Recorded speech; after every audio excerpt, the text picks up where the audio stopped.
Central Eastern Europe remains a very top market for investors. People are still optimistic. They want to do business in CEE.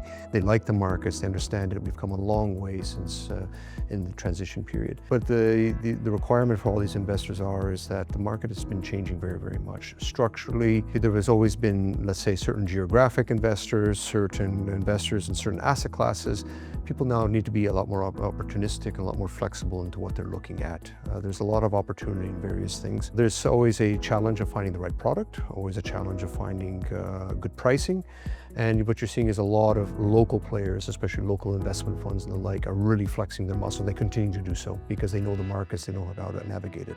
In terms of fears, what the markets, let's just say that the Trump administration and others with tariffs and everything else has thrown things into a little bit with a question mark, and obviously the situation in Ukraine that may somewhat get resolved over the coming days, we're not sure, but it's a challenge. And what you're seeing is continuous geopolitics determining where investments should be made rather than market economics. And that's a trend that's just picking up, and we're not going to go back from that, in my view.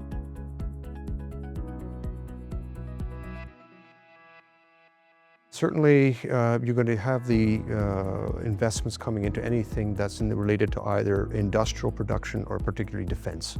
We're seeing already now people are talking about a second wave of logistics coming, not because of the need for retail space, but for the need for industrial production to support the industrial military complex, which unfortunately has not been a priority over many years in Central and Eastern Europe.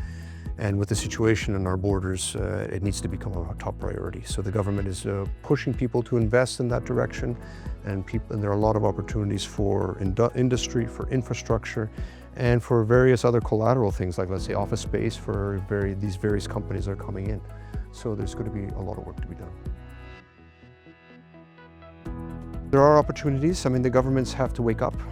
They have to become a lot more pro-business and offer these opportunities to these various investors. This is a question of necessity now. It's no longer an option. And there are definitely opportunities, but I think also the local players are going to have to become a little bit more flexible, become more professional in their outlook in some cases, and offer these, let's say, localization or joint ventures. There's going to be a lot of joint ventures coming up in the coming period, and it's going to be a lot of opportunity.